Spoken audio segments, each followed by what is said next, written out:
Well, hey everybody, welcome back to Living Power, your online Bible study where we are walking through the Bible in a year. This is April 3rd and we are in the book of Judges. So if you're just now joining us, I want to welcome you. We have been talking about the 300-year period of the Judges, and it is right now 1000 BC in our reading. And we have been talking about, yesterday we started talking about the cycle that Israel finds itself in after coming into the Promised Land. And that's kind of how the book of Joshua ends. And the book of Judges begins, and it just talks about the cycle that Israel gets into where they turn away from the Lord, they worship other gods. Then God kind of lets them go about their way, and then they get into trouble, they're oppressed, and we come to see that maybe God is ordaining their oppression in order to bring their hearts back to Him. And that's exactly what happens. They cry out to God, and then He rises up a deliverer. In this case, it's a judge to be a military conqueror. That's how we need to understand the judges. They may have some judicial role, but we really come to understand them as a military might. And then after that, they have some periods of peace, and then they fall right back into apostasy, which is falling away from your religion. And this is what they do. They start to worship the gods of the surrounding peoples.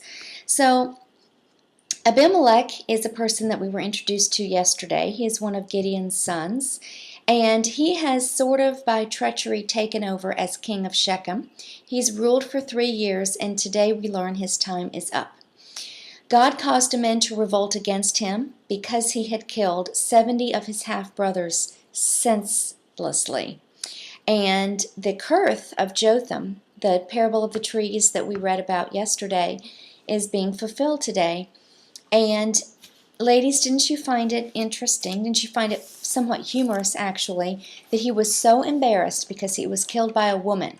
And I think it was great that God let him live long enough so that he was aware that a woman had thrown a millstone on his head and that it killed him. Well, it didn't kill him, but it rendered him just about dead. And some other person came by and he goes, run me through, because I can't bear the shame that a woman would kill me. Well, good for her. So she evidently threw this millstone, and it hit him, and he is run through by this other dude, and he's dead. That's the end of him. Now, we are 300 years in the land, and we're introduced to someone else today, another son of Gideon, and his name is pronounced Jephthah, Jephthah. He's the 9th judge of Israel, and he's actually the son of a prostitute. Remember yesterday we talked about Gideon's philanthropies, I should say, and Gideon is a man of many women, should I say, and this is the son that he has fathered by a prostitute. He has evidently been driven from his home. He's an outcast. He was probably, because of his mother and who his mother wasn't really accepted in the family. So you can understand how important family must be to this man. And I'm leading you somewhere. I want you to understand something that happens tomorrow in your reading so that you can kind of understand the weight of it. But this is a man that's been outcast from his family.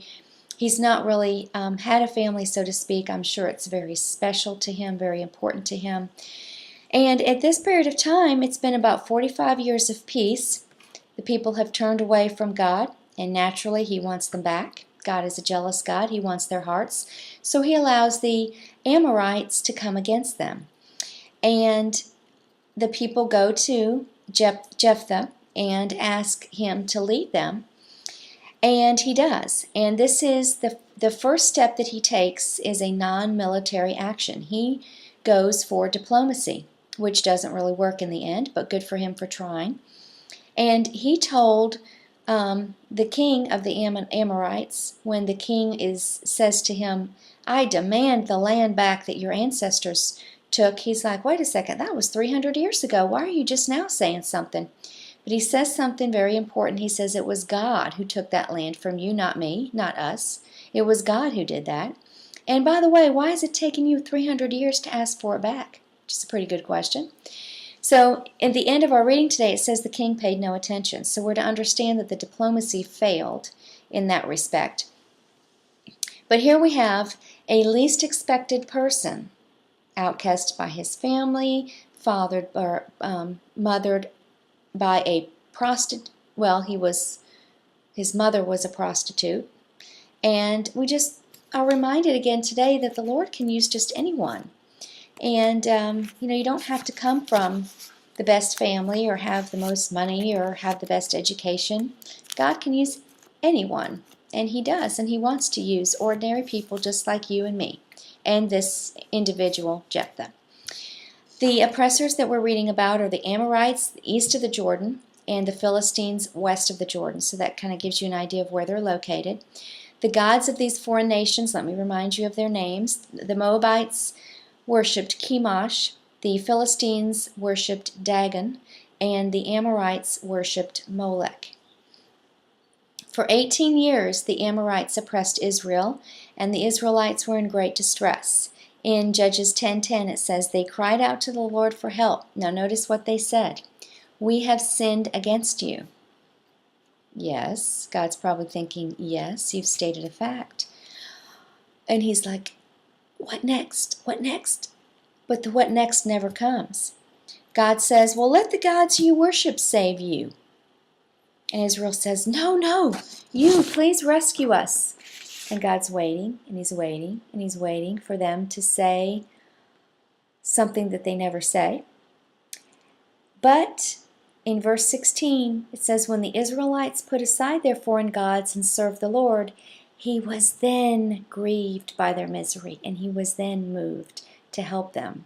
What do you suppose it was that He was waiting for them to say? You see, there's a difference between confession and crying out to God for help. He never heard a true confession from them. Yes, they agreed with God that they had sinned, but we don't see any remorse, really, from the Israelites. They do end up turning away, but they don't stay that way for very long, do they? Calling on the Lord for help is one thing, but they needed to repent, turn, and do something differently.